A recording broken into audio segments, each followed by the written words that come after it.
Listo, pues buenas tardes.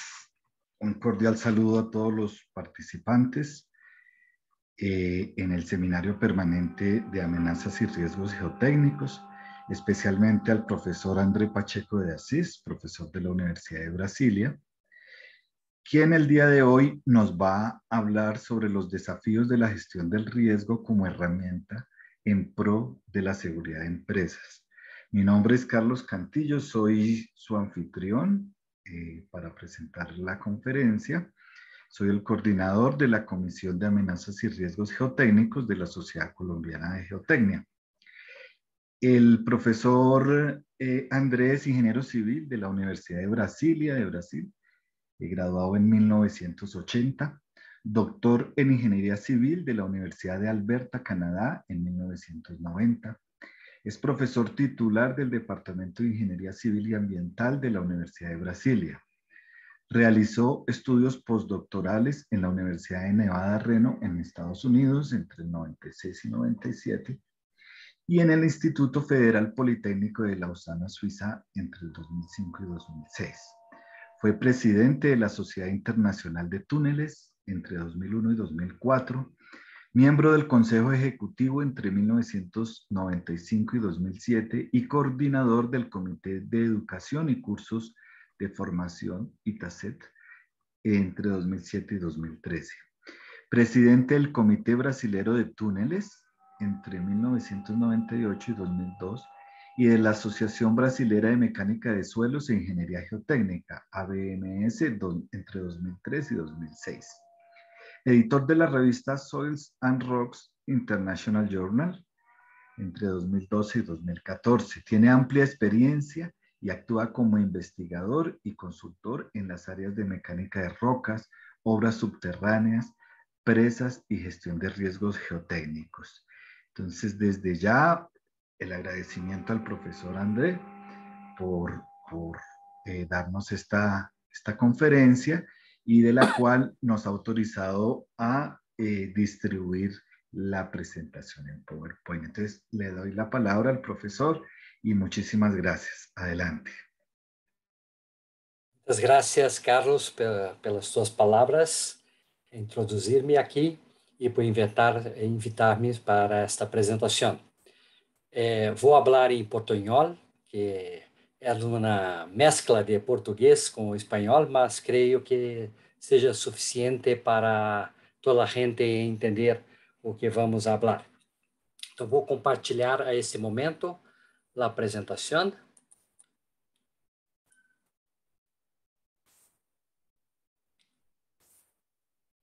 Estou.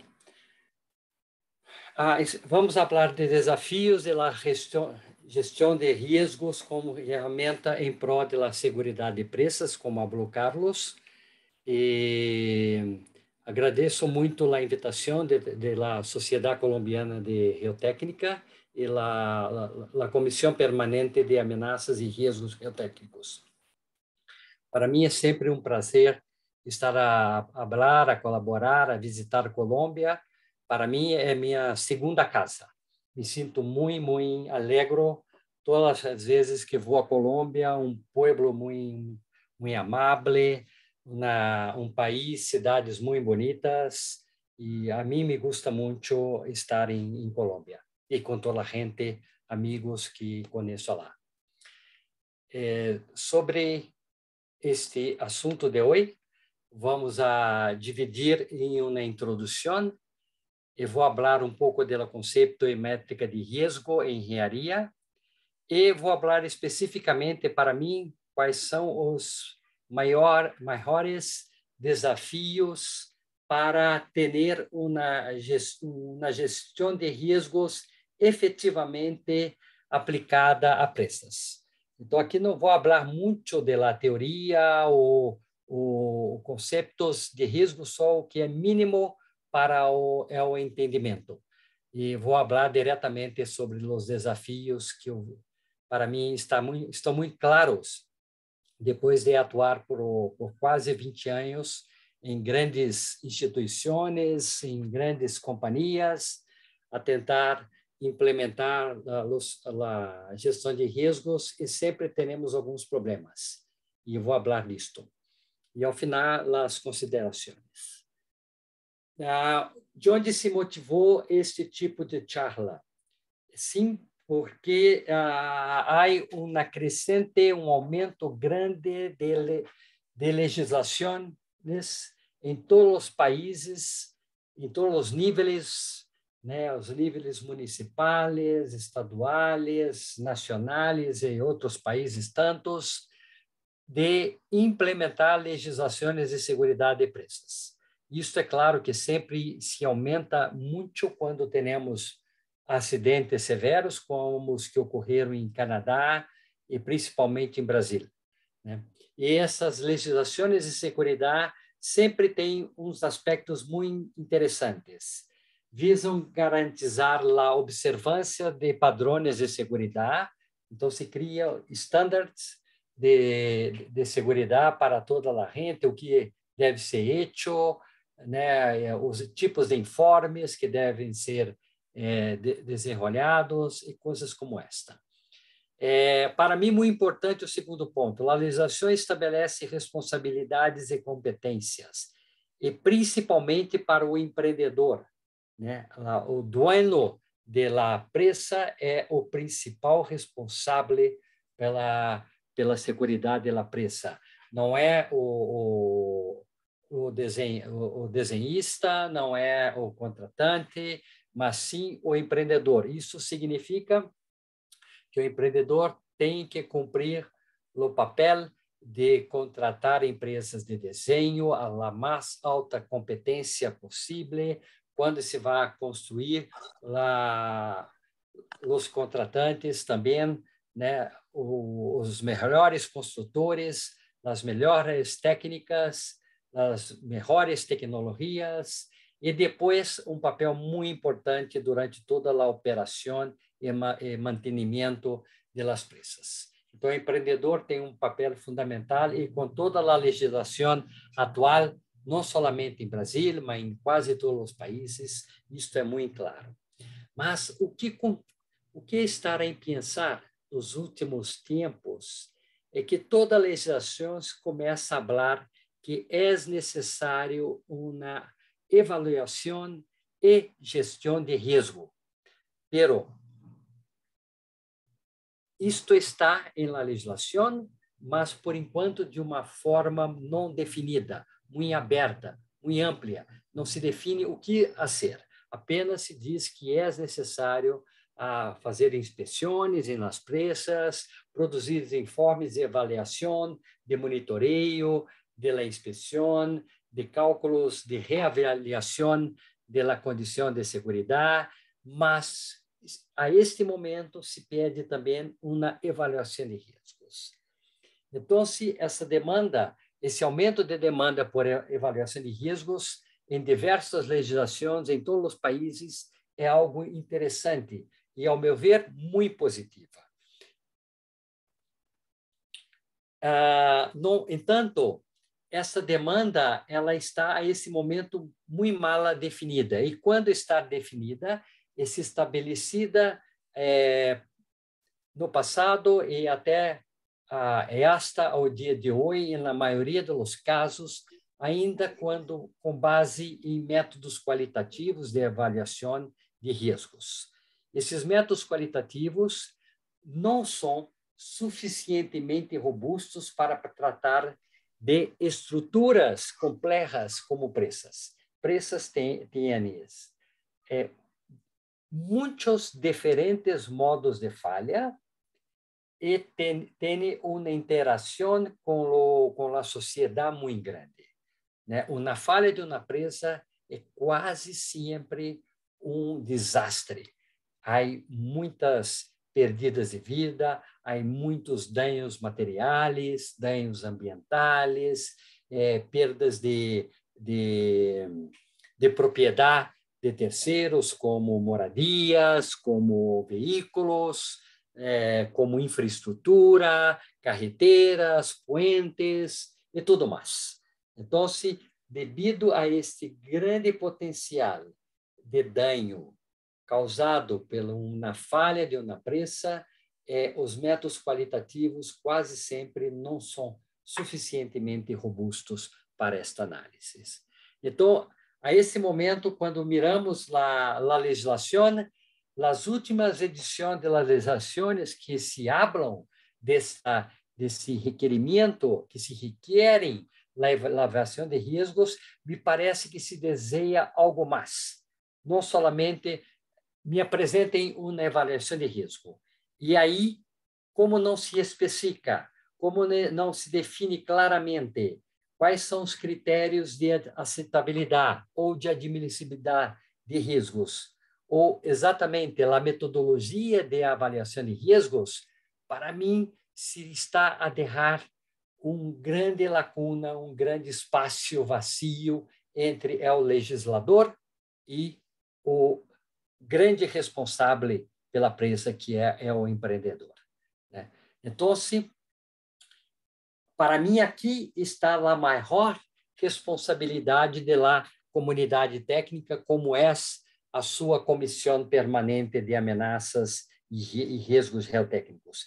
Temos que motivar todos os profissionais, toda a gente involucrada em este interessante tópico, que é riscos, e essa gente tem que produzir, né, documentos que vão servir de uma base para uma futura legislação. Por quê que abro isto?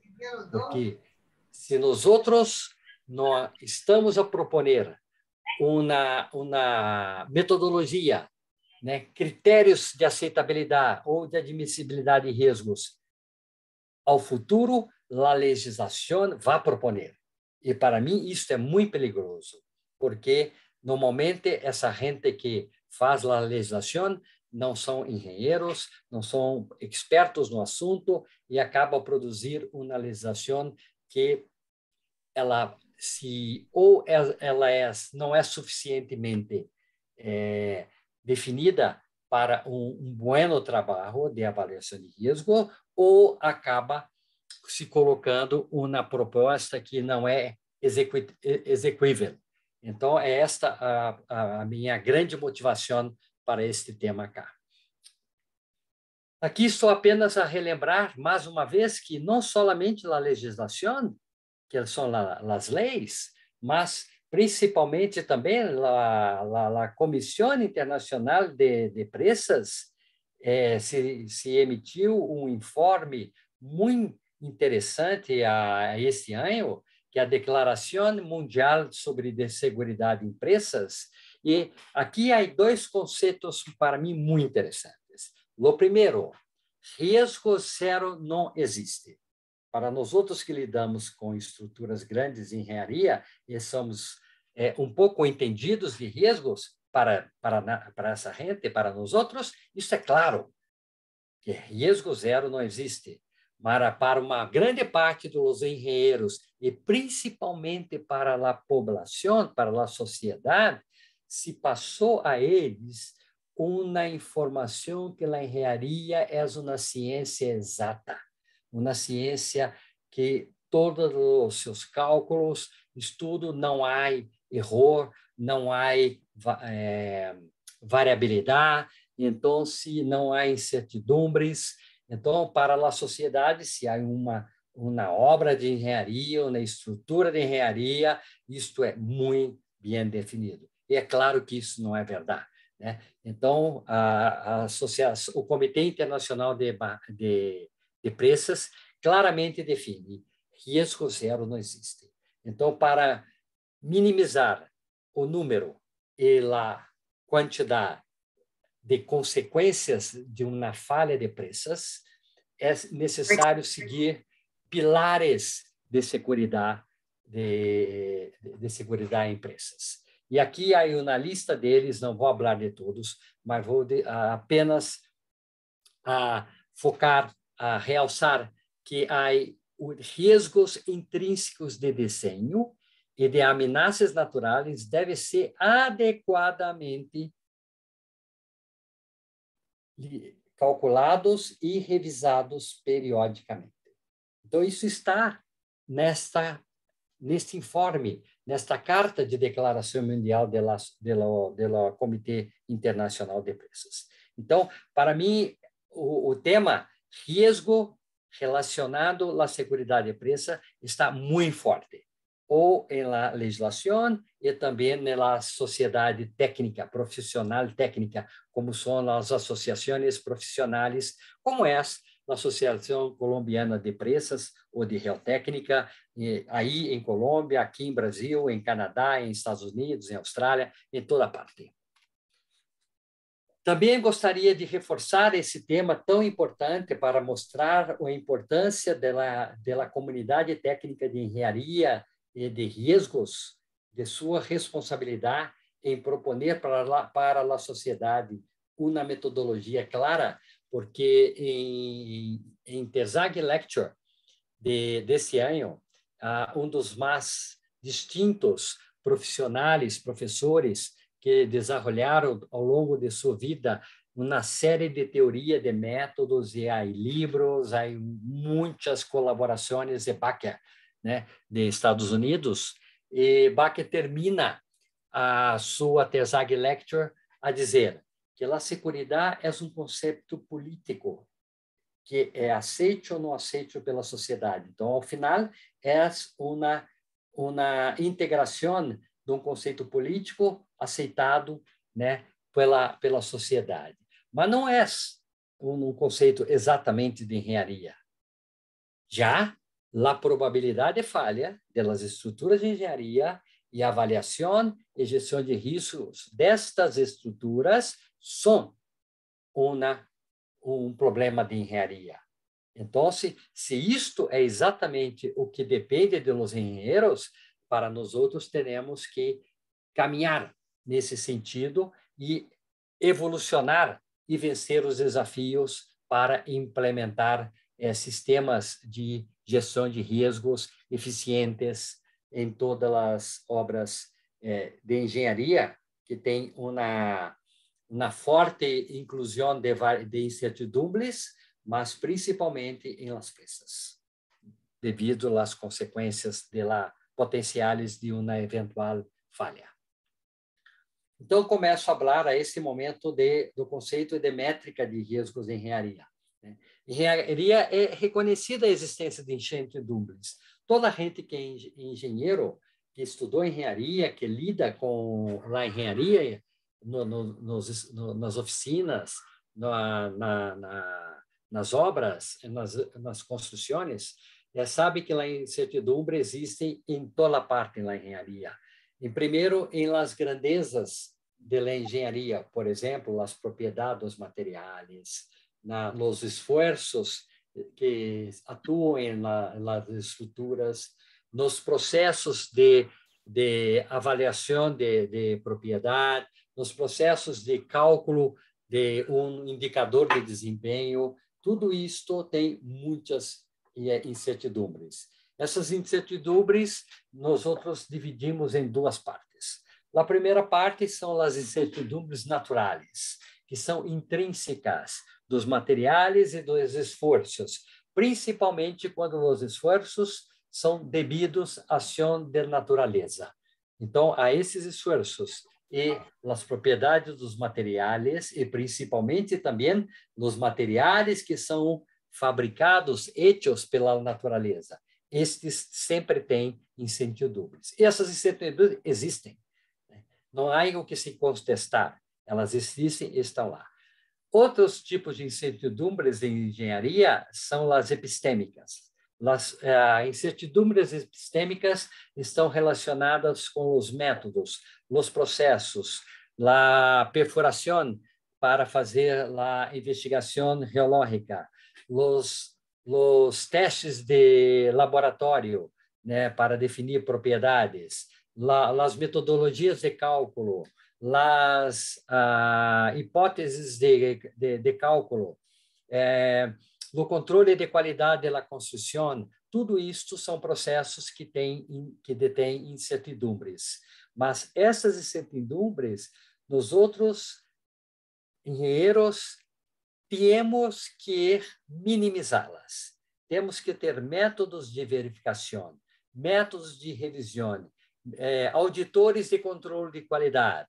Tudo essa gente, tudo que se constrói ao redor de um processo de desenho de engenharia e de construção de engenharia e depois de acompanhamento na operação de uma obra de engenharia, é possível sempre fazer uma dupla, uma tripla reverificação para ter certeza que as incertidumbres epistêmicas são as mais baixas possíveis.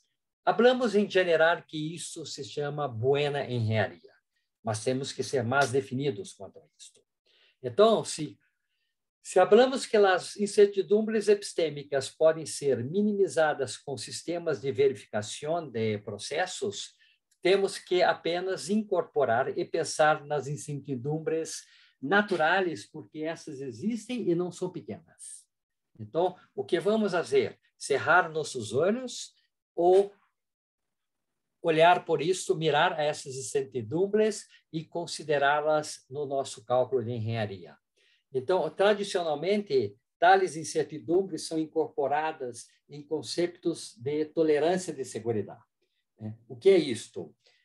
Temos em engenharia muitos indicadores de desempenho, que são as variáveis que nós outros calculamos. Por exemplo, o fator de segurança de um talud, de uma presa, como, por exemplo, o caudal de água de uma presa, como, por exemplo, os assentamentos de uma cimentação. Isso tudo são indicadores de desempenho. Cada um desses indicadores que nós outros calculamos, desenhamos, tem sempre um valor de referência, que significa que se esse valor calculado ultrapassar o valor de referência, isso significa um malo comportamento, um malo desempenho da estrutura. Esse malo desempenho pode ser apenas um desempenho não muito desejável, mas principalmente pode significar uma falha estrutural.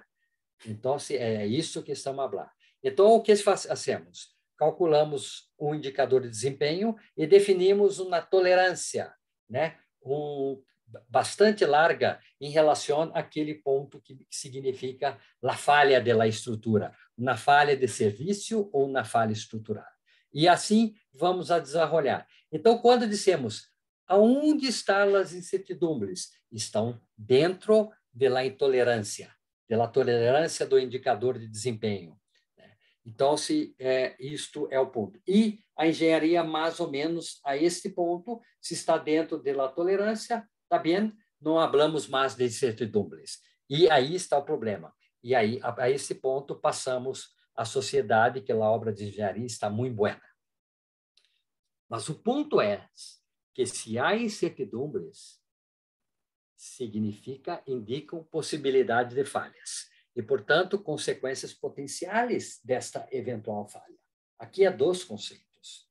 Um, que há a possibilidade da estrutura falhar, mesmo com um indicador de desempenho calculado mais grande do que o número crítico indica falha, porque há variabilidade dentro das propriedades dos materiais, dentro dos esforços naturais e tudo mais. Então, o fato de eu ter calculado algo que é grande, um valor definido, não quer dizer que não há possibilidade de variabilidade devidos às incertidumbres naturais. Então, há a possibilidade de falha.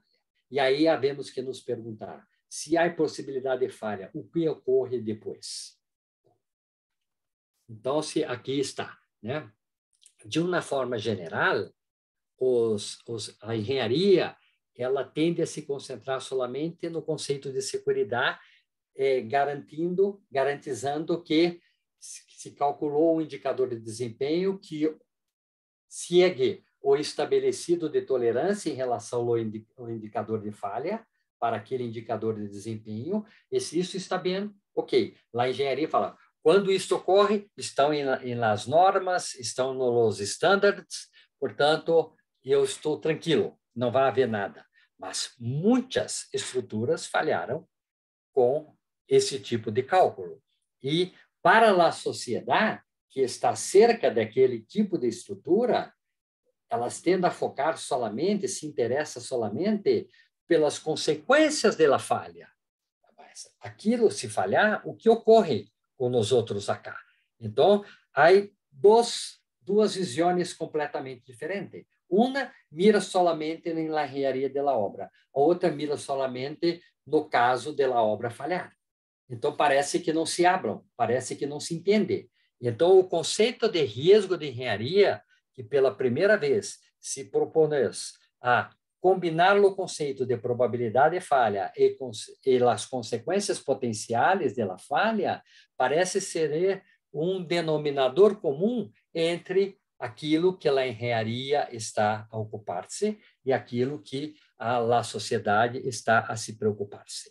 Né? Então, isto é o conceito. Esse conceito, pela primeira vez, se definiu e foi muito útil nos tempos que se construiu as primeiras centrais nucleares, porque teria ali uma oportunidade na produção de energia com custo bueno, extremamente eficiente, mas com um cálculo de engenharia com muita segurança, com muitas verificações de cálculo para não haver problemas, mas caso ocorresse uma falha, os desastres eram tremendos.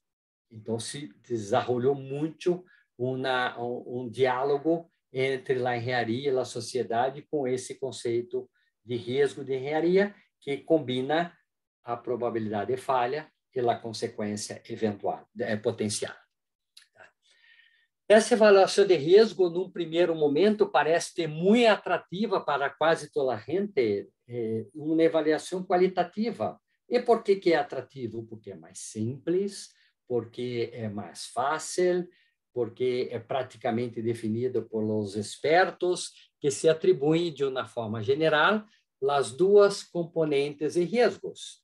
Uma componente que se define a probabilidade de falha e a outra componente que se define os danos potenciais, as consequências potenciais. E a avaliação de risco qualitativa, ela é definida por adjetivos.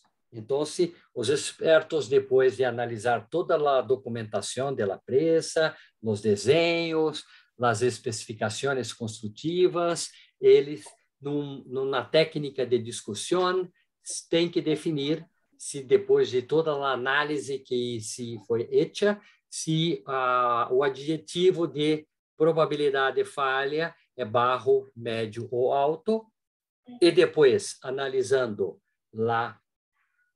a ubicação da empresa em relação à sociedade, a interferência com a população, com o meio ambiente, com tudo isso, se define o fator de dano, se é médio, alto ou baixo. E aí, o cruzamento desses adjetivos de fator de dano, que é a consequência, e da probabilidade de falha, define uma categoria de risco. Aqui temos riscos A, B, C, D e E, e pelo color, claramente se define que estamos muito mais preocupados com os riscos A e B, e medianamente preocupados com os riscos C, e tranquilos com os riscos D e E. E aí, é claro que depois disso, há uma série de recomendações, o que se deve fazer para acompanhar a estrutura, para a mitigação dos riscos, etc. Então, isto é muito atrativo, né? É o que eu falava no início da avaliação qualitativa. Mas, quando estamos a migrar da avaliação qualitativa para a avaliação quantitativa de riscos, temos que pensar, né, revisar o que fazemos na engenharia. Na engenharia, claramente, definimos um conceito de falha para todos os tipos de estruturas.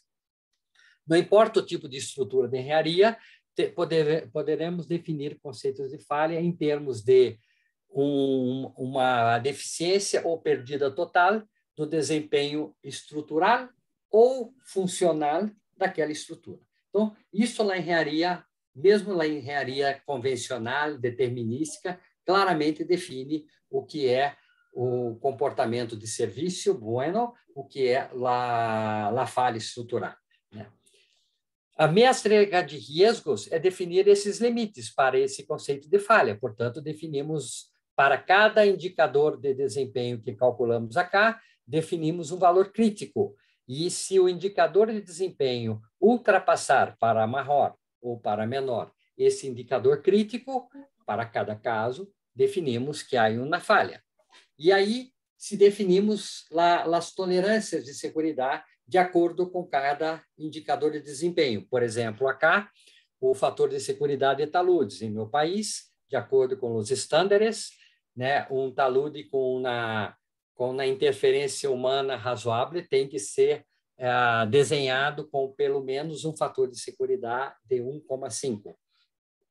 Então, como sabemos que o valor crítico do fator de segurança que indica a falha é 1, então há aqui 0,5 de tolerância. Então, se admite-se claramente que fatores de segurança calculados mais grandes do que 1,5 são fatores de segurança que indicam um bom comportamento do talude. Isto não se mira muito se o talude está muito cerca de uma propriedade grande, com muita gente, uma carretera, apenas se define o número, e principalmente para as presas. Para as presas, define-se de acordo com o carregamento da presa operacional, a fase operacional, se define claramente que o fator de segurança tem que ser 1,5 e não se verifica se estamos cerca de uma cidade, se estamos cerca de uma área ambiental e coisa mais. Então, isso é um problema desta definição. Mas isto claramente é o que se calcula com a chamada engenharia convencional ou engenharia determinística, com enfoque determinístico. E o que precisamos fazer para transformar a visão determinística numa visão probabilística ou para migrar de uma engenharia tradicionalmente que não se mira de forma adequada as variabilidades para uma engenharia probabilística, nós outros temos acá os enfoques de engenharia, né? O enfoque de engenharia determinístico, como se trata isto? Todos os parâmetros da função de engenharia, da formulação de engenharia que vamos a calcular o indicador de desempenho, eles podem ser variáveis, e muitas vezes nós outros sabemos que são variáveis naturalmente, mas cabe à engenharia escolher um parâmetro constante e colocar esse valor constante dentro da função da engenharia para calcular o resultado. O resultado é o indicador de desempenho, o valor calculado do fator de segurança, por exemplo. Portanto, se isso são valores constantes, o que vamos calcular acá? Um valor único. No máximo, calculamos um rango de valores por uma análise de sensibilidade. No máximo. Essa análise de sensibilidade, simplesmente variamos os dados de entrada para ter uma ideia de como que aquele indicador de desempenho se comporta, se desempenha de acordo com a variedade dos dados de entrada. E o critério de falha? Simplesmente há uma comparação entre o valor calculado e o valor que indica a falha, o valor crítico, e se isto é maior do que a tolerância definida. A tolerância definida pelos estándares, pelas normas, ou até mesmo pela prática de engenharia. Isto é o que normalmente hacemos na engenharia convencional.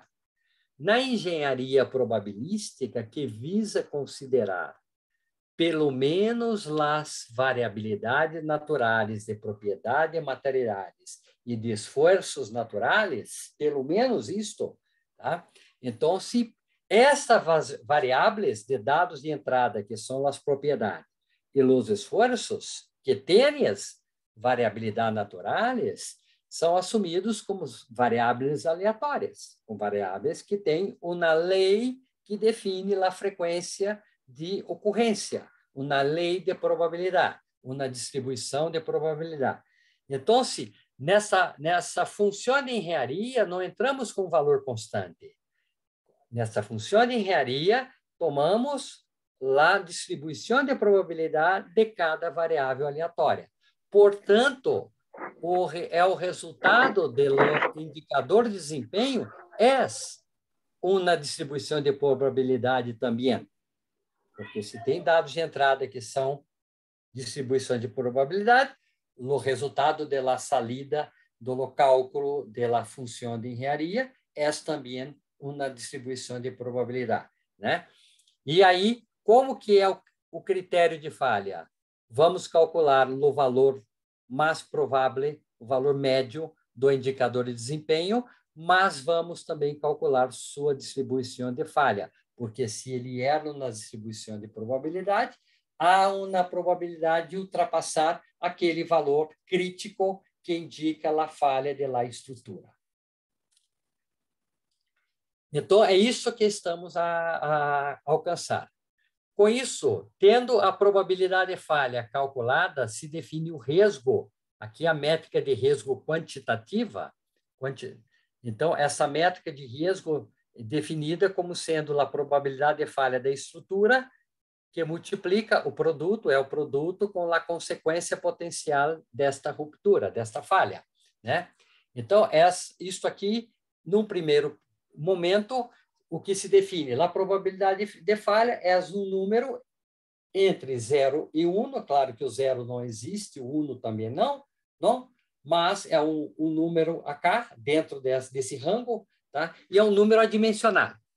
Portanto, o risco tem a mesma unidade do cálculo de la avaliação ou do cálculo de la consequência. Qual é o grande problema? É que quando ocorre uma falha decorrente de uma estrutura complexa, como uma presa, que está ubicada dentro da sociedade, existem vários tipos de consequências.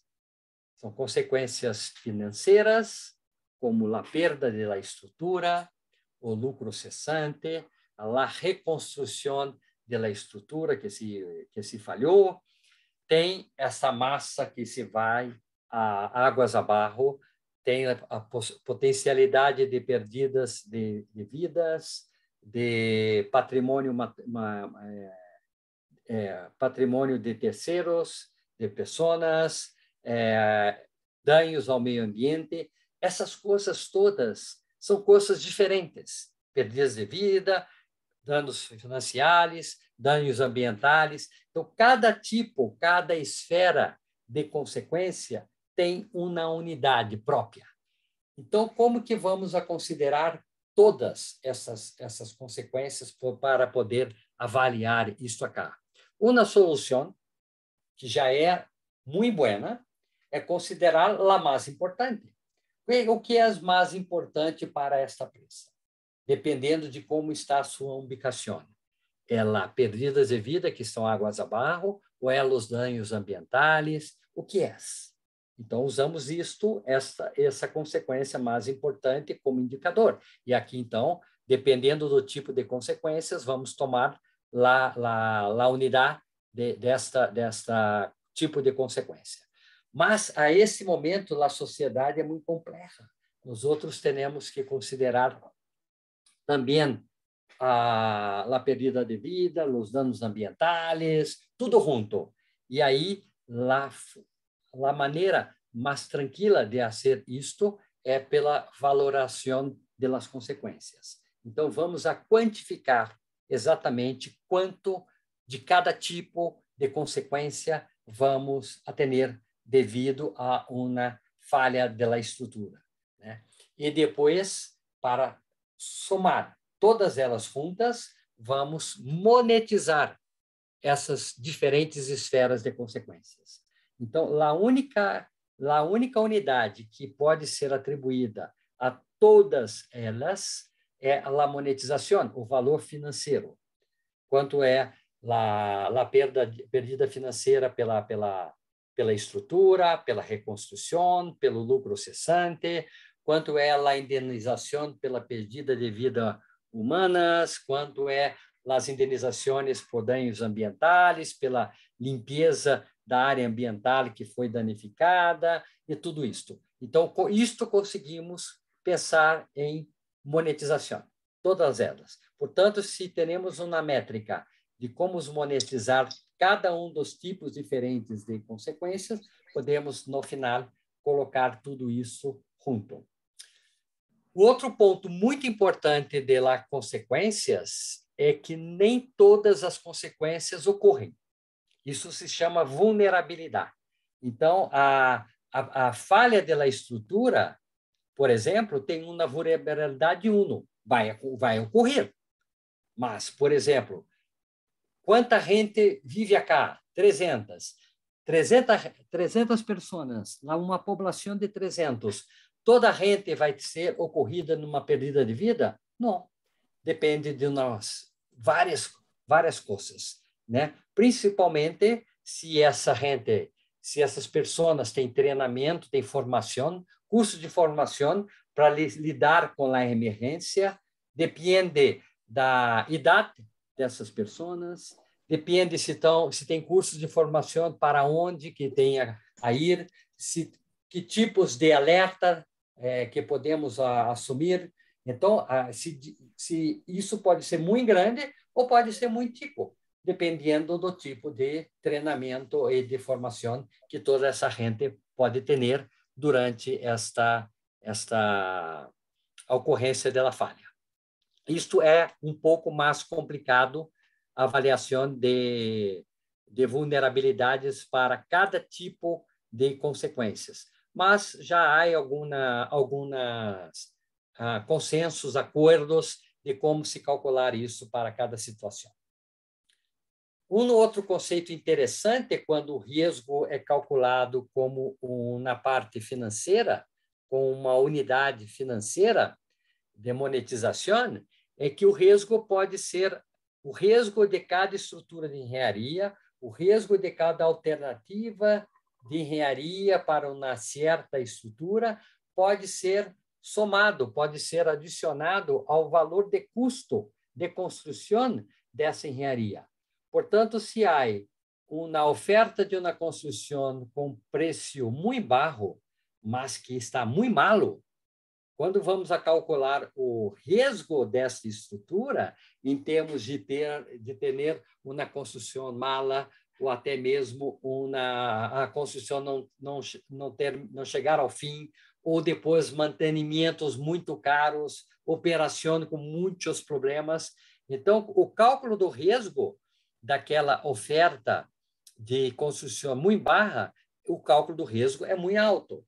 Então, quando somamos isto, claramente vamos a corrigir se temos uma oferta baixa com muitos riscos ou uma oferta mais alta para um preço de construção, mas que está tudo muito bem estudado, muito bem desenhado, com processos de controle de qualidade de construção embutidos, e aí o risco avaliado para esta oferta é melhor. E quando hacemos isto, dissemos que a melhor forma de decidir qual é a melhor alternativa de engenharia não é o custo mais baixo da construção, como em muitos países se assim, mas o custo global. Esse custo global inclui o custo de construção, mas o risco que for avaliado com base na oferta de construção. Então, isto é vários países do mundo que já têm uma tradução de risco mais evolucionada do que nos outros, já estão a aplicar esse conceito, por exemplo, para uma competição de preços de obras públicas ou até mesmo de obras privadas. Muito bem, então, evoluindo pela avaliação de riscos, né, quais são os desafios para a avaliação de risco? É claro que podemos escolher métodos de avaliação de riscos mais simples e riscos mais complexos. Os métodos e os procedimentos, as metodologias mais simples, são quase todas qualitativas, como a que eu expliquei agora há pouco. Mas, como eu falava, elas dão uma ideia, um panorama do risco, mas não se aprofunda no cálculo dos riscos. As técnicas mais complexas Aqui, essas duas técnicas, elas estão acá. Elas podem ser consideradas qualitativas, mas se forem desarrolladas mais profundamente, podem se tornar um método de quantificação de riscos. Então, os métodos qualitativos, esses que a legislação praticamente se oferta e se propõe para toda a gente para avaliar riscos de estruturas de engenharia. Utilizam adjetivos para qualificar a probabilidade de falha ou as consequências, ou um sistema de pontuações para qualificar essas duas componentes de riscos. Esse sistema de pontuação se analisa todo o desenho e a construção da estrutura de engenharia, se dá pontos, eles se somam os pontos, e com isso, depois da soma dos pontos, isto se facilita a escolha do adjetivo mais apropriado. Há uma tabela que diz, para tantos pontos, a probabilidade de falha é barra, para tantos pontos é mediana, para tantos pontos é alta. Então, não fica tão a depender da opinião de expertos. Penso que é alto, penso que é médio, penso que é baixo. Não. Aqui, claramente, há uma definição de como se calcular esses adjetivos por um sistema de pontuações. Aqui está uma matriz de riscos que tem os adjetivos, né, para definir, e o risco propriamente dito foi obtido já com a função de risco que eu apresentei há pouco, que risco é o produto da probabilidade com a consequência. Como aqui a probabilidade é um adjetivo e a consequência, o fator de consequência também é um adjetivo, se pontuou os adjetivos desde do mais barro insignificante fator de probabilidade de falha para o mais alto e o mesmo para o fator de impacto. E aqui está o produto. 1 vezes 1, 1 vezes 2, 2. Então, com o número, se tem uma visão mais clara de que são os riscos mais altos, medianos e baixos. Mas é claro que esses números não significam que hacemos uma avaliação quantitativa de risco. É apenas para mostrar, para apresentar o resultado de risco. Mas todo o procedimento é qualitativo. Os métodos qualitativos podem estar associados a sistemas de pontuações, como eu falava há pouco. Mas essa pontuação final tampouco é o risco quantitativo. É apenas para distinguir os métodos quantitativos por ter um sistema de pontuação bastante amplo, com um rango bastante amplo, me permite separar uma presa A de uma presa B mais grandemente. Me permite hierarquizar os riscos das presas. Mas eles tampouco são um indicador correto que indica qual é o risco quantitativo daquela estrutura. Aqui o sistema usado na legislação brasileira de seguridade de presas. Há pontos para que se analisa o desenho, as características técnicas da estrutura, para as presas. Isso foi feito para presas que já estão a operar. Tá? Então, há também pontos para o estado de conservação das presas, há tablas para isto, há pontos para se há ou não e quão bem feito, né, quão detalhado são os planos de segurança das presas, se há a formação de pessoas, de técnicos, como que isso ocorre em caso dessa presa ter um problema. Então, a somar todos esses pontos aqui, temos um score final que indica a probabilidade de falha da presa. E depois, dependendo desses pontos, quanto mais altos são os pontos, quer dizer que a presa está mais mala. Então, se há um total de pontos mais grande que 60, tem uma categoria de probabilidade de falha alto, entre 30 e 60, médio, e menor que 30, baixo. Então, parece muito interessante, mas vou perguntar uma coisa. Tudo isso é empírico. Isto é uma decisão que se tomou para definir uma metodologia, mas claramente maior que 60 é alto ou é muito alto? É médio? de 30 a 60 é médio, então se criou uma variação e se definiu intervalos de valores de pontos, de score final de pontos, para definir os adjetivos. Então, a técnica é interessante, é mais pensada, foi mais desenvolvida em termos de pensamento, mas continua um processo qualitativo e empírico. Aqui, só para vocês terem uma ideia do que se considera a característica técnica da presa, o estado de conservação, o plano de seguridade, o que são considerados para definir os danos potenciais, o tamanho do volume do embalse, a existência de população, o impacto ambiental, o impacto socioeconômico, mas tudo isto há tablas para nos ajudar a definir se isto é alto, médio, quantos pontos devemos atribuir em cada um deles. E, ao final, temos os pontos da probabilidade de falha, os pontos da consequência e o cruzamento desses pontos são as categorias e riscos da presa. E aí, é claro, se há na categoria A, tem que fazer isso, isso, isso. Se há uma categoria B, isso. A categoria C, monitoreio, a instrumentação. Categoria D e E significa riscos aceitáveis.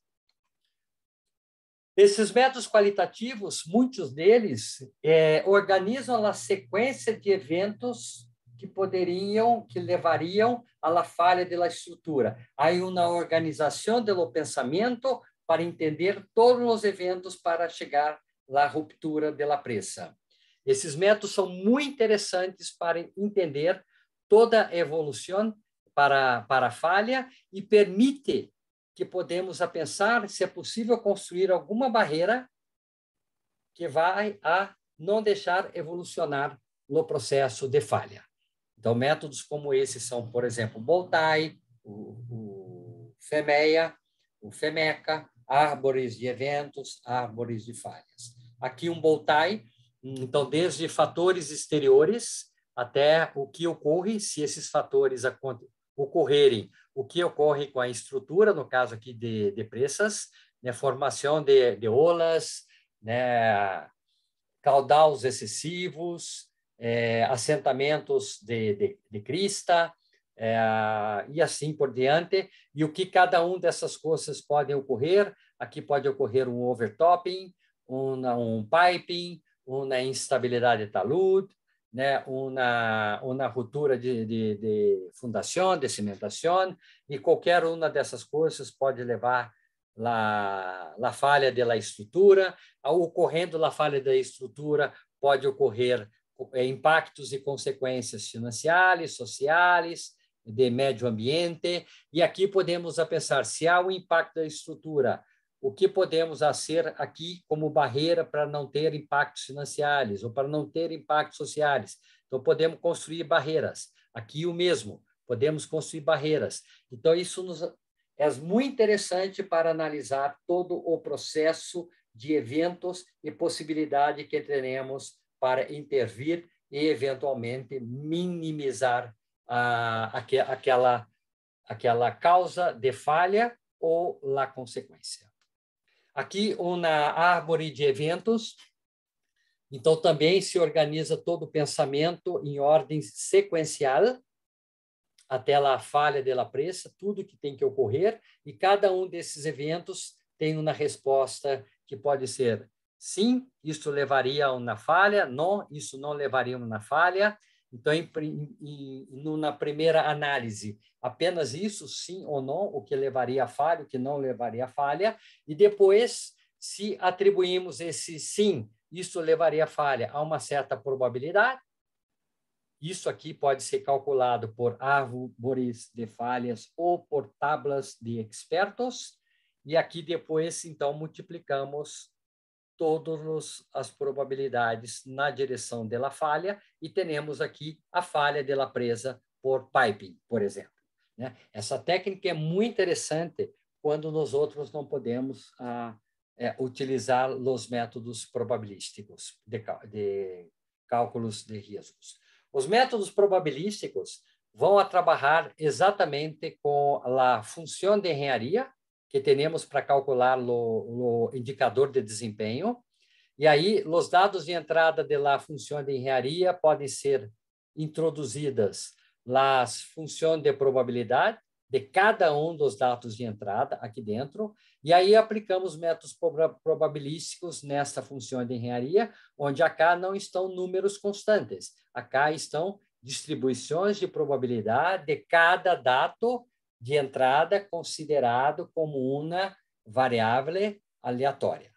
Então, com isso, temos o cálculo de uma distribuição de probabilidade como esta, e aqui estamos a mirar que, no caso da obtenção de uma distribuição de probabilidade, há a possibilidade sempre de ter uma falha. Há sempre uma probabilidade de ter uma falha. E aí, aqui apenas vamos calcular essa probabilidade de falha. Quais são os desafios para aplicar o enfoque probabilístico nos cálculos de engenharia? Temos que definir uma função para o indicador de desempenho, uma função de engenharia, isso é tranquilo, listo. Tá? Todo indicador de desempenho há uma formulação de engenharia empírica, analítica, numérica para calcular o indicador de desempenho. Definir as distribuições estadísticas dos valores de dados de entradas, ou pelo menos a média e o standard, o desvio standard para o caso, pelo menos isto. Tá? Depois temos que elegir o método probabilístico e vamos a aplicar, há muitos, tá? E, ao final, temos que interpretar o que vamos a fazer com a probabilidade de falha calculada. O final da enfoque probabilístico é o cálculo da probabilidade de falha, sempre. Né? E depois, o que hacemos com essa probabilidade de falha. Tá? Aqui uma tabela que mostra alguns métodos probabilísticos. Aqui, para a minha experiência, os mais utilizados em engenharia geotécnica, mas há outros. Nós outros aqui mesmo, e na Universidade de Brasília, estamos a desenvolver outros métodos além destes.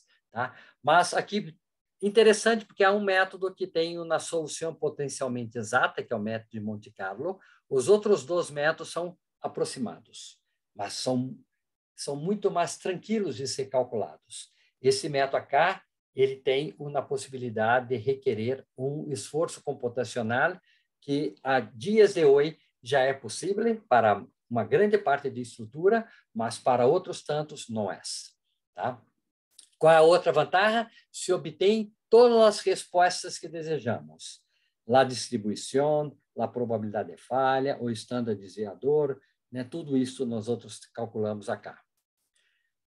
Aqui, os métodos aproximados são mais rápidos, eles requerem somente a média e a desviação estándar dos dados, tá?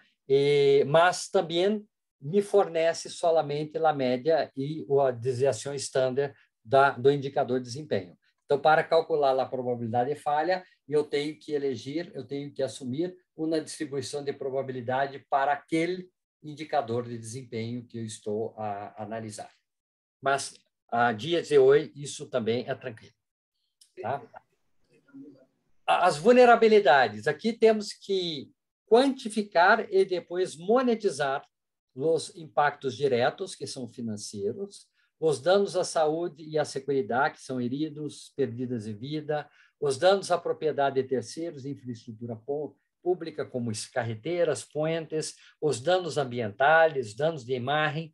Parece coisas muito distintas, mas nós outros já desenvolvemos metodologias para calcular tudo isso em quantidade e depois transformar a quantidade em monetização, em plata, em dinheiro. Aqui mostrando um estudo hipotético de uma falha de uma presa. Basicamente, o que estamos a mirar aqui é que quando a presa falha, dependendo do terreno que tem acá, águas abarra, esta parte da água vem com uma velocidade e com uma altura e chega num certo tempo. Essas três variáveis são muito importantes. O tempo de chegada da ola é muito importante para todo o processo de formação da gente que está acá e as rutas de emergência para essa gente sair. Agora, a altura de água e a velocidade de água, no produto da altura de água com a velocidade de água é o fator hidrodinâmico, que isto é um indicador de energia, e esse fator hidrodinâmico que relacionamos com todos os danos que podem ocorrer, tanto às pessoas quanto às construções, às edificações, à infraestrutura, o dano ambiental, etc. Então, depois que temos isso, cruzamos isso tudo num sistema de informação geográfica, onde há dados da população, quanto cada pessoa tem de propriedade, quanto que custa cada infraestrutura. Então, vamos a cruzar isso com o fator hidrodinâmico, se há danos, não há danos, e aí vamos a somar tudo. Há programas computacionais que fazem isto automaticamente. Apenas temos que cruzar os dados de la ola, com o fator hidrodinâmico de la ola, com a ocupação de todo o terreno.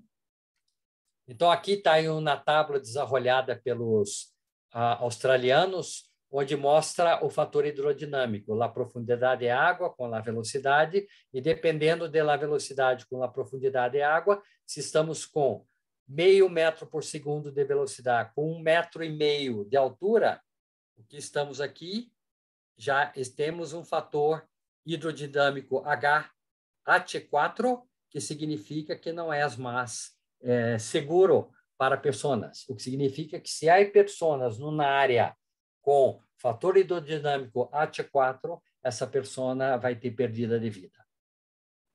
É isso que significa essa tábua. É isso que, então, vamos a colocar dentro do programa de computador para fazer toda a verificação de cada estrutura, de cada pessoa, de cada infraestrutura, para quantificar todos os danos. Ao final, podemos quantificar que a probabilidade de falha depende do modo de falha de cada uma dessas coisas e, portanto, está aqui calculado, é aquela área roja, naquela curva de distribuição, no caso aqui da falha para cada coisa como esta, né? E aqui está o custo calculado em uma unidade financeira, reais, pesos, dólares, euros. Aqui há um custo. Os custos não importam se a instabilidade da presa é por instabilidade, por piping, por liquefação, por desbordamento, não importa. Se há a falha da presa, a consequência vai ocorrer. E aí a multiplicação disto com isso gera o risco devido à instabilidade, o risco devido a piping, etc. E o que hacemos agora? O que hacemos com essa informação de valor de risco, né? Temos que definir uma política de risco que define claramente quais são os riscos aceitáveis. Riscos aceitáveis são riscos que eu não vou aceitar como estão. Não há nenhuma inversão de dinheiro, né, monetária para mudar o risco, para mitigar os riscos. Riscos admissíveis estão na zona admissível, mas há todo um intento de invertir plata para diminuir, para mitigar esse risco dentro da zona de admissibilidade. E há riscos intoleráveis, que, em hipótese alguma, teremos que fazer ações de engenharia o mais rápido possível para mitigar esse risco. É obrigatório. O risco admissível é obrigatório se a quantidade de dinheiro para mitigar o risco é aceitável para as condições sociais e da empresa, da companhia. A política de risco é definida pela alta hierarquia da companhia, ou pelas associações profissionais, como nos outros, ou pela legislação. É esse que estou a falar, porque para mim, o problema maior é se a legislação decidir definir a política de riscos, sem passar pelo conhecimento técnico das associações profissionais. Mas quando não há riscos definidos dentro de uma associação profissional e nem na legislação, como é em Brasília, cada companhia que tem as suas presas tem que definir sua política de riscos. É um produto interno, que a companhia toma decisões com aquela política de riscos. E essa política de risco, claramente, ela é revisada continuamente com o passar dos anos, há que se cambiar, porque a aceitabilidade da sociedade se cambia, a fórmula de calcular os riscos se cambia, a intervenção da estrutura cambia o risco, então há que se revisar tudo isso. Então, aqui está o gráfico de Farmer, que lida com riscos quantificados. Aqui no R, nesse R vertical, tem a probabilidade de falha. E, na verdade, aqui trabalhamos com o logaritmo disso. Esse valor aqui é -2, -4, -6. Aqui é um gráfico de bilog, logaritmo da probabilidade de falha, logaritmo das consequências. Aqui o valor monetizado da consequência, mas pode ser somente um tipo de consequência, como, por exemplo, a perdida de vida, uma perdida de vida, 10, 100, aqui também logarítmico. E aí, quando trabalhamos com isso, logaritmo de probabilidade de falha, logaritmo das consequências, seja em quantidade ou em monetização, o que temos por ser um produto é que o produto dos dois logaritmos se criam na reta diagonal, onde na reta diagonal todos os riscos são iguais. Por exemplo, aqui temos um risco -4 com 7 dá 3, que significa 1000. Em qualquer ponto aqui, o risco é 1000. Mas é claro que é 1000 porque foi obtenido por uma probabilidade alta e uma consequência barra. Ou é 1000 porque foi ocorrido por uma probabilidade muito barra, 10 a -7, e por um valor de consequências muito alto, 10 a décimos, 10 mil milhões de qualquer dinheiro, né? Apenas para mostrar a vocês que a realidade é diferente do ideal. O ideal é todas as presas estão acá, uma ou outra cá, mas depois que a sociedade define a zona amarilla, que é a zona de atenção, a zona de riscos admissíveis, mas de preferência que se quitam daí, né? Que se barram para a zona aceitável, mas é possível ter presas acá. E aqui, aonde se identificou uma presa com risco rojo, temos que imediatamente ter um plano de mitigação de riscos. Mas aqui apenas para mostrar que o mundo real é diferente do mundo ideal, aqui eu mostro presas em Estados Unidos que pertencem ao exército americano. O exército americano cuida de mais de 1000 presas em Estados Unidos, de todo o mantenimento, etc. São consideradas obras de interesse nacional, estratégicos. Portanto, o exército americano é que toma conta de todo o processo de mantenimento e operação. E mirem como estão os riscos das presas americanas. Muitos dentro da zona amarela, a maior parte, uns poucos menos na zona aceitável e muitas presas na zona roja. Isso temos que entender que isso significa que temos que diminuir sempre que possível, mas não há plata para tudo. Não há plata para atuar completamente. Há empresas muito antigas que foram construídas em outros períodos onde não havia esse tipo de ferramenta e, portanto, a esse momento não é como num momento instantâneo se mitigar completamente todas as presas de uma única vez.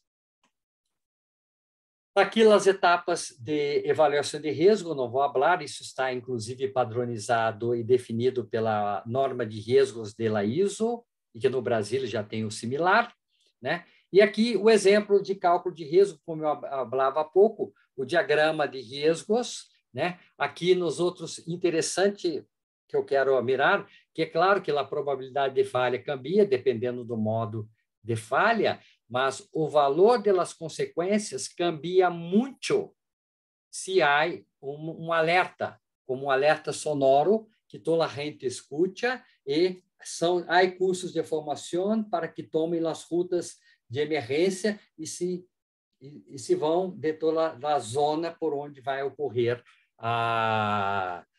o caudal da consequência da falha da estrutura. Então, se há alerta, se o modo de falha ocorre mais ou menos num tempo tranquilo, que é lento, para que a gente consiga a definir que vai haver uma ruptura. Então, já se começa a preparar a população, já quita a população da região. Então, isto melhora muito, né, o valor das consequências, porque aqui praticamente não há perda de vida. Então, para cada modo de falha, há 2 valores, sem alerta e com alerta. Aqui vemos que há 2 modos de falha que já estão na zona verde, na zona aceitável. Né? E uma vez que se reconhece que há um risco numa zona de admissibilidade ou roja intolerabilidade, há que se fazer obras ativas que vão a melhorar a estabilidade da estrutura, né? Em outras palavras, são obras de engenharia que fazem a estrutura ficar mais robusta. Nesse caso, essa estrutura vai cambiar sua probabilidade de falha de um valor mais grande para um valor mais pequeno. Outra alternativa é obras de proteção, para que a estrutura pode se romper, mas o caudal é protegido, é desviado e não vai em direção à população. Então, nesse caso, são obras que diminuem a consequência. As 2 alternativas são igualmente aceitáveis. Por quê? Porque se tomamos uma diagonal aqui, as 2 alternativas têm um risco residual, igual. Então, isto é igual a isto em termos de risco. Portanto, podemos elegir aquela mais interessante, e, nesse caso, a mais interessante é a mais de custo menor. E, ao fim, temos que ter um sistema de TI, de inteligência tecnológica, que vai administrar tanto os riscos calculados no registro de riscos, com os responsáveis, com os donos, quem toma as decisões, e também um sistema de comunicação que vai comunicar o risco em toda a hierarquia da companhia, porque não podemos ter risco de las pessoas não comunicar o risco. Então, a toda a gente se vai à alta hierarquia da companhia, vai receber um sistema automatizado, uma comunicação automatizada, tão logo o risco é calculado e é registrado. E aí toda a gente da alta hierarquia da empresa vai a saber desse risco. Então, como considerações finais, há uma demanda por avaliação e gestão de risco como ferramenta em prol da segurança. Toda a legislação está a falar disto. Avaliação de riscos preliminares em empresas devem ser realizados qualitativamente apenas para priorizar os riscos e as presas mais críticas e que, portanto, devem a cambiar de uma análise qualitativa por uma análise quantitativa. Então, eu não sou contra a avaliação qualitativa, mas a avaliação qualitativa, no primeiro momento, é feita para todos, para eleger aqueles que são mais críticos e que necessitam de uma avaliação quantitativa de riscos. E aí aparece o primeiro desafio, que é como evolucionar da avaliação qualitativa para quantitativa. Isso requer definir metodologias e procedimentos.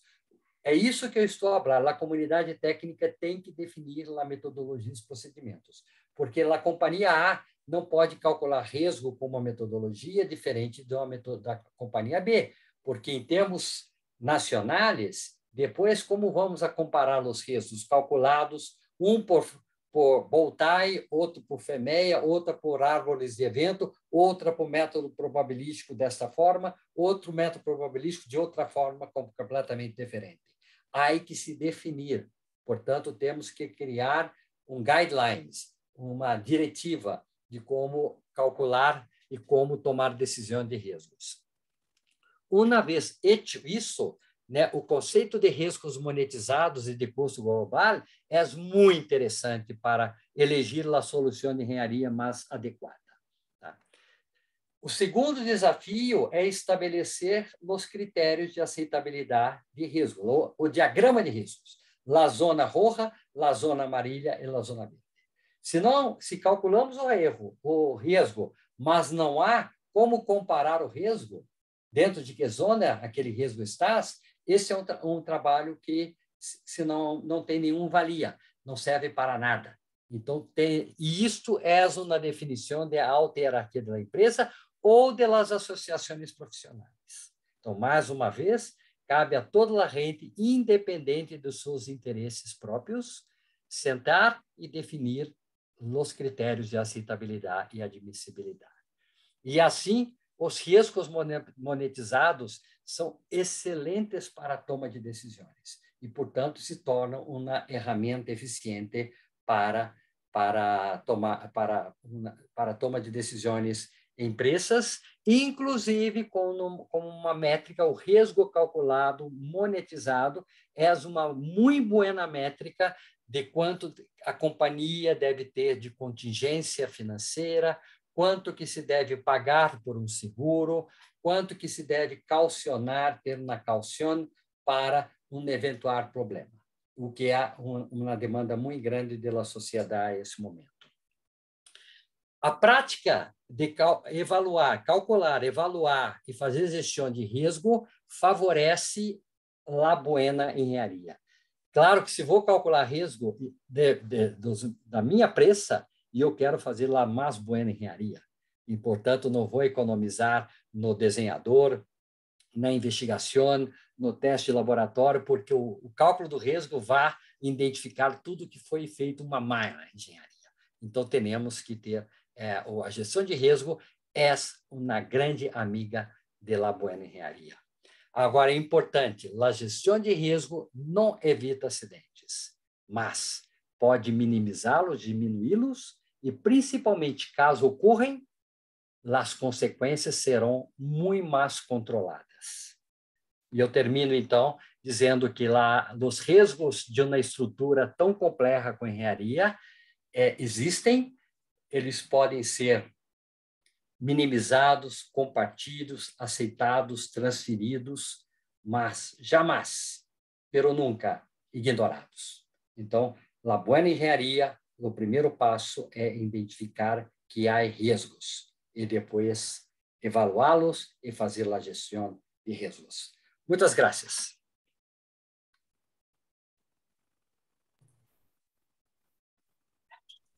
Muchas gracias a usted, profesor. Excelente presentación. Como habíamos dicho al principio, pues yo voy a estar encargado posteriormente de moderar y poder transferirle las preguntas que puedan resultar. Yo quiero resaltar inicialmente y comentar precisamente una cosa muy importante de esta presentación, y es que realmente no existe ni la probabilidad de falla cero ni el riesgo cero.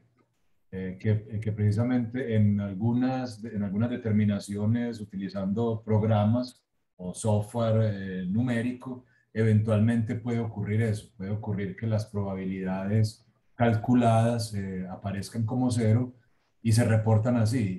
Y realmente lo que está ocurriendo es que a veces la precisión o la sensibilidad de los equipos o de los cálculos que se están haciendo no alcanzan a reflejar esas condiciones de falla.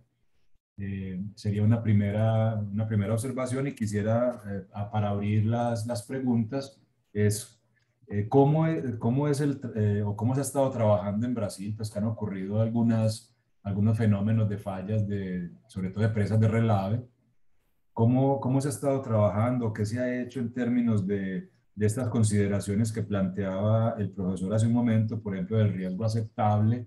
Y si ya se han dado pasos hacia la unificación de las metodologías de análisis, porque precisamente ahí tenemos toda una gama muy amplia y difícilmente nos vamos a poner de acuerdo. É uma excelente pergunta, César.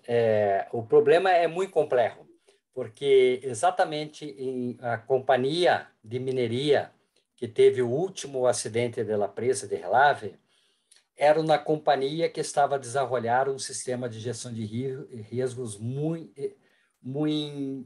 com uma complexidade muito boa. se calculava todo o risco de todos os modos de falha, se invertia em novas investigações geológicas quando o risco era mais grande. Em outras palavras, fazia um trabalho muito interessante, mas não tinha a política de risco definida, porque a parte técnica que depende dos engenheiros que estão a calcular, isto é fácil de definir a metodologia de cálculo e o que a ser. Mas quando temos que tomar uma decisão de alta hierarquia, quais são os limites, os critérios de riscos, muitas vezes a companhia é um pouco mais lenta, né? Mais lenta, não se define tão claramente. E quando houve o acidente, estava exatamente nesse ponto.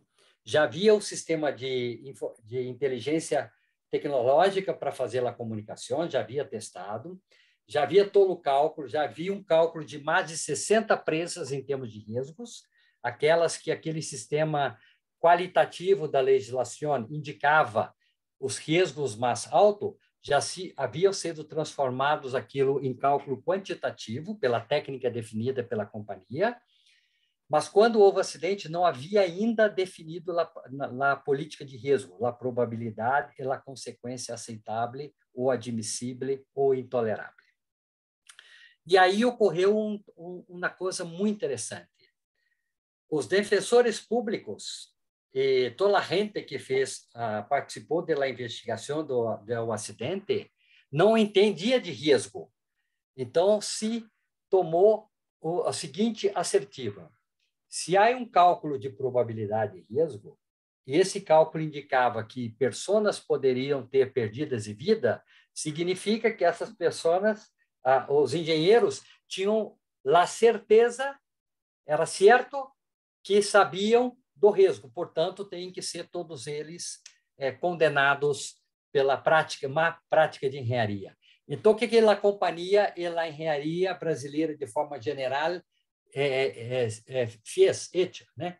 Eles eliminaram todos os cálculos de riscos, porque se há algum problema com uma estrutura minha e os defensores públicos vão dizer que eu fiz o cálculo de risco, e esse cálculo de risco vai depois dizer que eu, então...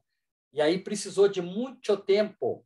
Por exemplo, quando eu fui a fazer uma entrevista com a Polícia Federal investigativa, eu falei para ele o seguinte: senhor policial, a esse momento há muitos aviões no ar, a voar. Todos eles têm uma probabilidade de falha, concorda? Concorda. Portanto, se um cair, o senhor vai dizer que o dono da companhia tem que ser processado porque o avião caiu, porque tinha uma probabilidade de falha de cair. Portanto, nós outros não podemos garantizar, se há probabilidade de falha, que essa probabilidade de falha vai ocorrer. Então, isso é apenas um cálculo probabilístico para toma de decisões, mas não é uma garantia. Da mesma forma que não há garantia de risco zero, não há garantia de que a probabilidade de falha calculada vá ocorrer.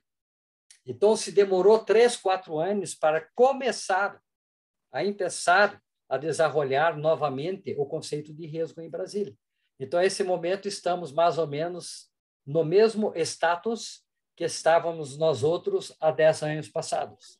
Estamos começando a falar de riscos novamente, por esse problema.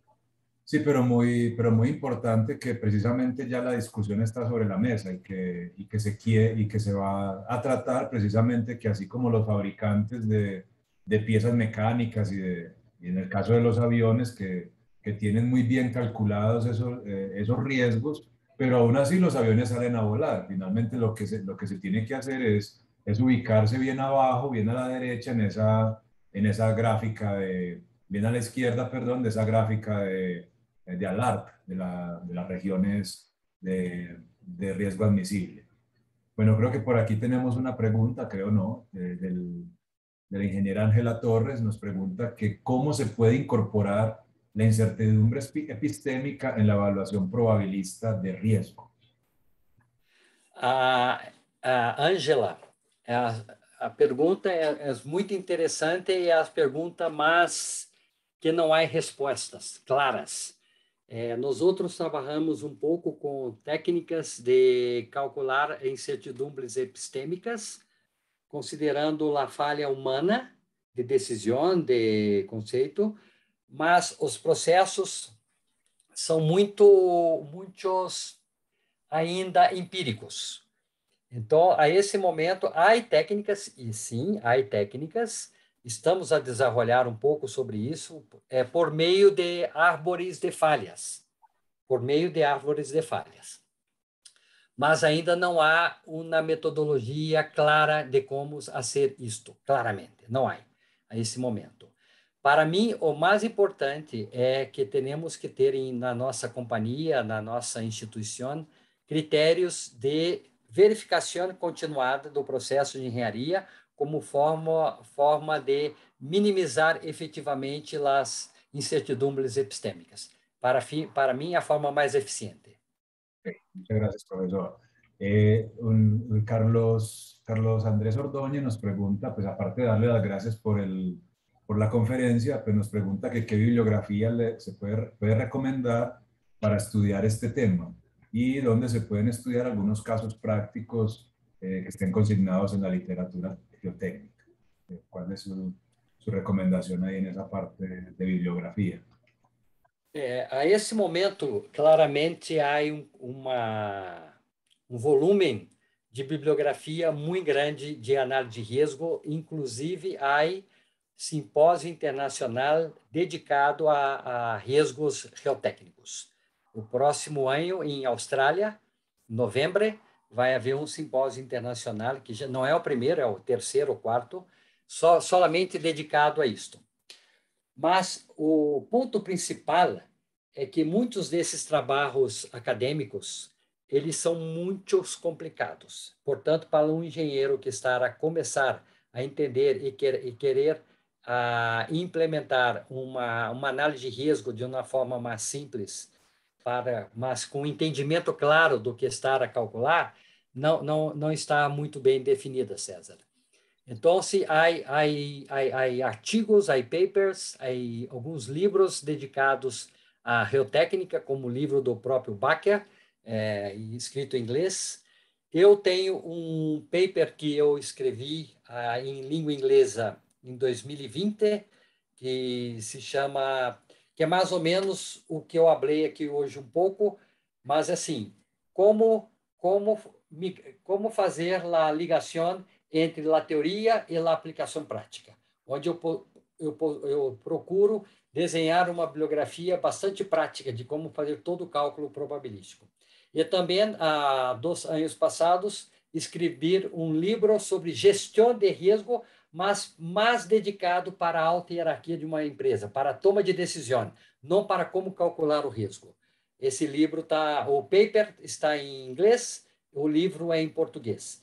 Então, desculpe citar 2 bibliografias próprias, mas tem que se procurar na literatura, mas não há algo específico.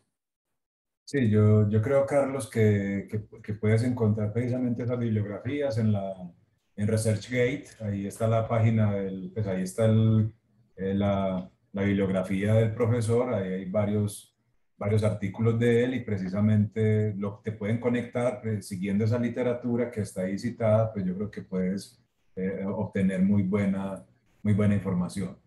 Bueno, tenemos aquí otra pregunta, más que una pregunta, parece un comentario del ingeniero Edgar Roa.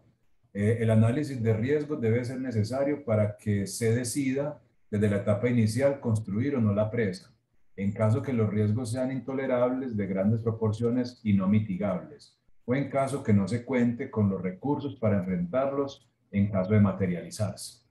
Entonces, parece más una afirmación, pues de todas formas queda abierto para sus comentarios, profesor. En la presentación no observé que se especificara el tema de riesgo sísmico y tectónico. Y finalmente, muchas gracias por la presentación. A parte de risco sísmico e tectônico, é claro que ela existe e é aplicável por tudo que eu falei aqui hoje, se aplica claramente o risco sísmico. De uma forma muito simples, podemos pensar um sismo de uma pequena magnitude tem uma probabilidade de ocorrência bastante grande. Então, se aplica isso, mas a probabilidade de ocorrência que vou multiplicar é bastante grande. Mas o efeito do sismo não é tão grande.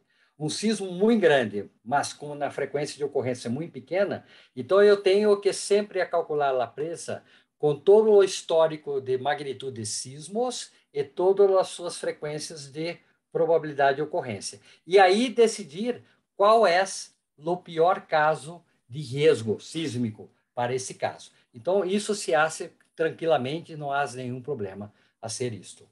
E no caso que se diz da pressa que com riscos são intoleráveis ou de grandes proporções ou não mitigáveis, se isso se definiu claramente como isso, é para isso a análise de riscos. É como estamos a analisar qualquer estrutura de engenharia. Se temos uma técnica construtiva, temos uma quantidade de dinheiro para a construção, mas calculamos que com esta técnica construtiva e que com esse custo a construção da obra genera um risco intolerável, significa aqui que não podemos fazer. Ou gastamos mais para diminuir o risco, ou então não podemos fazer. Isto é claramente uma função da gestão de riscos. Sí, bueno, no hay más preguntas de los asistentes en el momento. Yo creo que sería de nuevo extenderle las gracias al profesor y yo cerraría diciendo que precisamente la tendencia o lo que debemos precisamente procurar con estas herramientas de análisis de riesgos es precisamente ofrecerle herramientas de decisión más eficaces, más rigurosas, para que quienes toman las decisiones, para los tomadores de decisiones, pues lo hagan con información más clara y poderle quitar el temor a expresar que efectivamente toda obra tiene un riesgo y no tratar de esconder esto. Yo creo que finalmente lo que debemos procurar es poner ese riesgo en el centro, mostrar que existe y precisamente, como acaba de decir el profesor, cómo llevarlo a unos niveles que sean precisamente aceptables por la sociedad, con qué es que la comunidad y todos nosotros queremos vivir, y no precisamente cuáles son esas que nos van a imponer quienes están por fuera. Perfectamente, César. Muchas gracias. Okay. Entonces, profesor, un placer siempre escucharlo. Le hago extensivas las gracias desde la Sociedad Colombiana de Geotecnia y la Comisión Permanente de Riesgos. Le cedo la palabra entonces allí a Alejandra y a Carlos para que vayamos cerrando el evento entonces.